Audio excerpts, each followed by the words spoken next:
Chall, 9-2 win over Boston. Where do you start with that one? It's a win first and foremost, a very comprehensive one,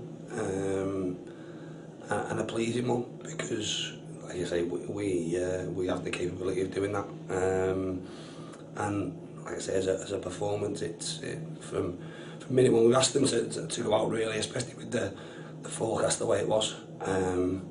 To try and win the game early, if possible, and start a real tempo. We did that, and we could have scored 3 before we conceded. Didn't test the goalkeeper. We've conceded a sloppy goal, but I suppose not fortunately, good play, got straight back into it, and then really were on the front foot. And I suppose going into injury time in the first half, 4-1.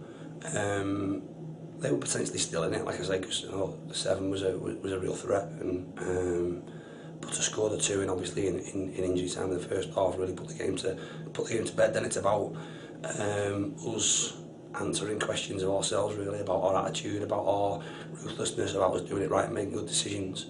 And apart from, let's say, first 5 minutes of the second half, between 5 and 10 minutes, I thought we were sloppy. Aside from that, we were fantastic. How important was it that your side coped with the conditions today?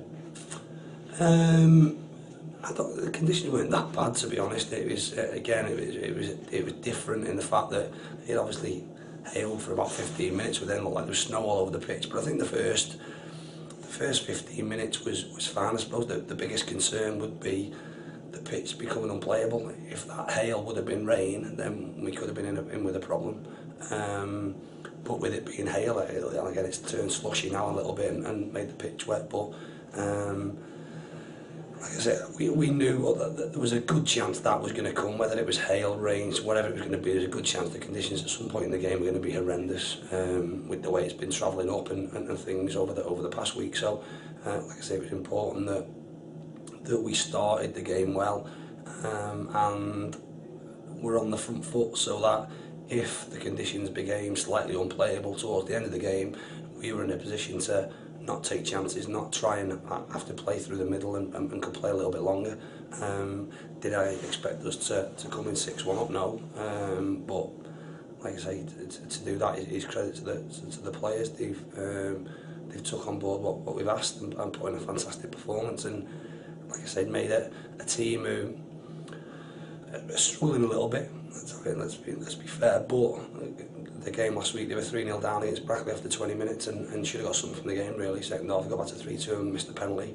And could have got something from that game against the team, like I say, Brackley, who were flying themselves. So the lads have earned their, I suppose, have mentally challenged a team, and with their relentlessness and with the quality, have really put them to the sword, and that's a difficult environment to be in as any player. As much as you want to keep going and things like that, it's difficult when you're not getting a whole lot of joy, you're not getting a whole lot of the ball in the team. You're playing against the creating chances and moving the ball really well. We didn't sort of switch off in terms of, we didn't become complacent, we didn't become sloppy, which again is really pleasing. And like I say, seeing the game out really comfortably, and it's a great win for us.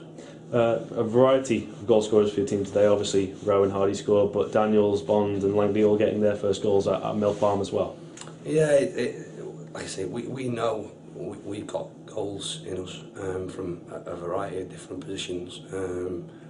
As it works out, Rowy's still flying from 0 to 4 is brilliant.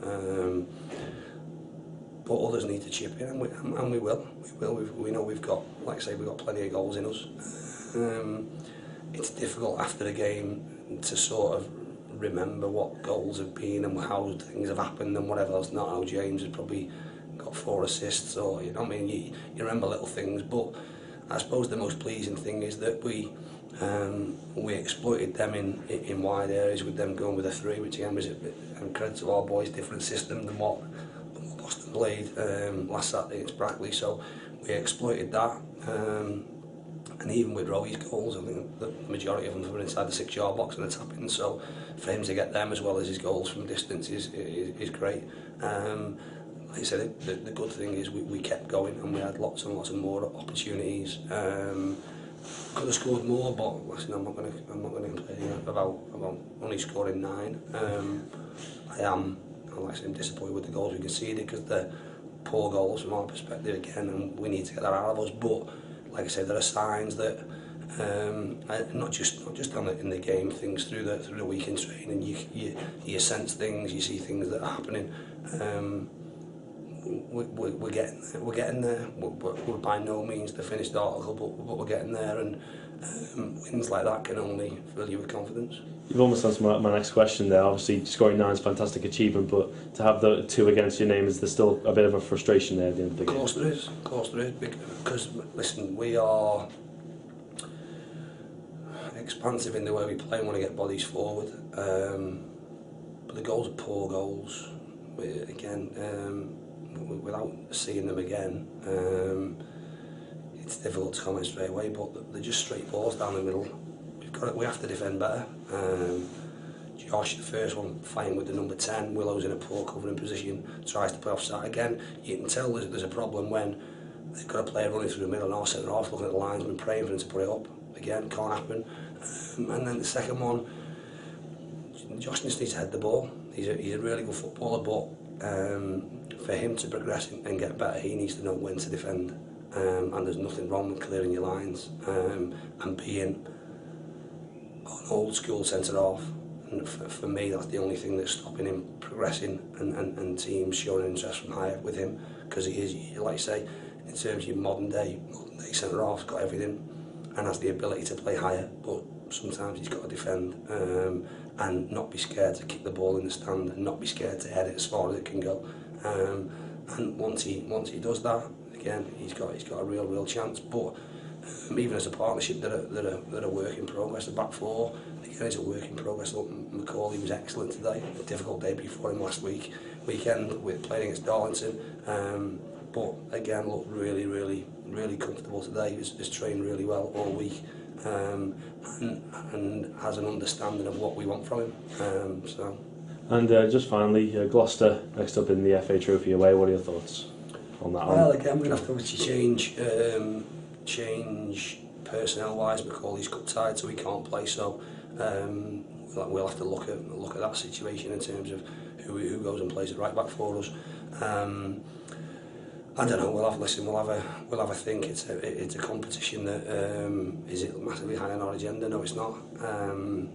But it's our next game, so it's the most important game of the season, and that's the way we'll look at it. We'll go there looking to win. It's been said before. Do I want to do well in it? Yeah. Do I think we can do well in it? Absolutely. But I don't want it to distract away from what we are doing. But we need to be good enough to be able to, like I say, over the next few weeks, because, like I say, we want to progress. But if we progress and we've got another trophy game in 2 weeks, we've got to be good enough to be able to switch backwards and forwards between the competitions, regardless of what personnel we play. But we'll be going there, like I say, looking to win, like we do every game, looking to take the confidence that we've got from today into that and produce another good performance. Cheers.